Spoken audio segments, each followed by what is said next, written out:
Rewiring your brain after trauma. Is it possible? Let's find out. I want to explain something to you as if you were smart.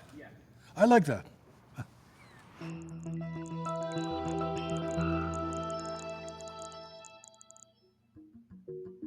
I have a very close friend in Australia who's in charge of the measuring what happens to Australian soldiers before and after going to Afghanistan or Iraq. What they see is that with every deployment, the frontal lobes become slower. And that means that when your frontal lobes become slow, you cannot pay attention and you cannot engage. Focusing on the current task is so important. That's why people take ADHD medication because they can't focus.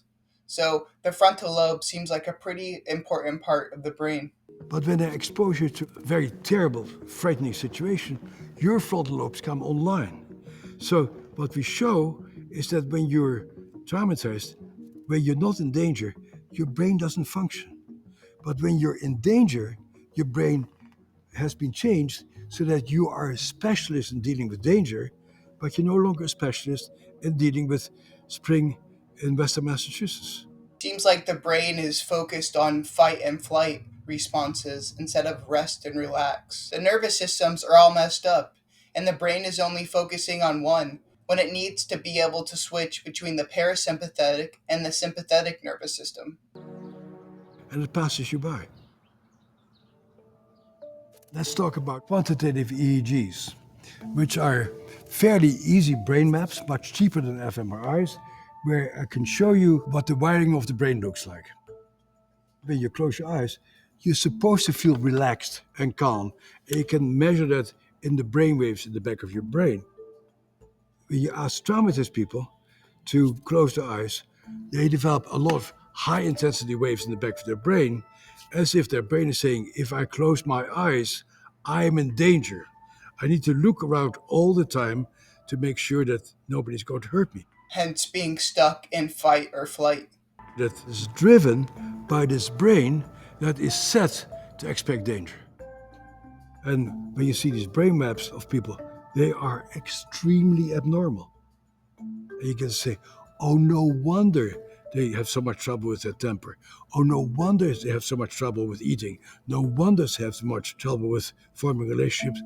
And we can focus on these things and we can actually repair these circuits. Because most of these things, like temper, come from the frontal lobe.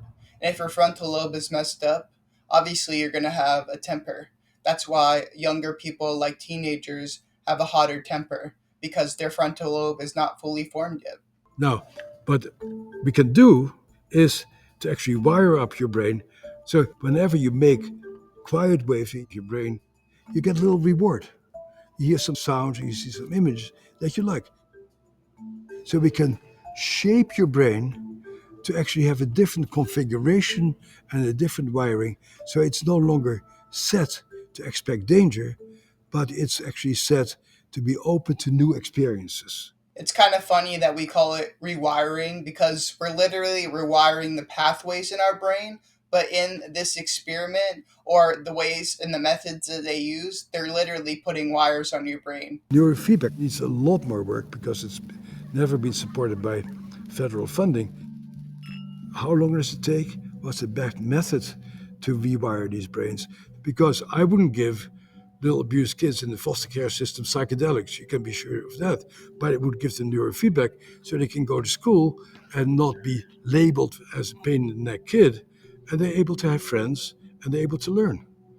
To my mind, that's actually my biggest dream. Whether you're for or against psychedelic use, there's definitely studies and anecdotal experiences that say it can rewire the brain, especially psilocybin mushrooms.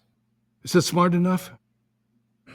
Pretty smart to me. The other ironic thing is that usually trauma is what spurs growth. You don't have to have trauma to spur growth, but it's definitely something that contributes to making growth happen.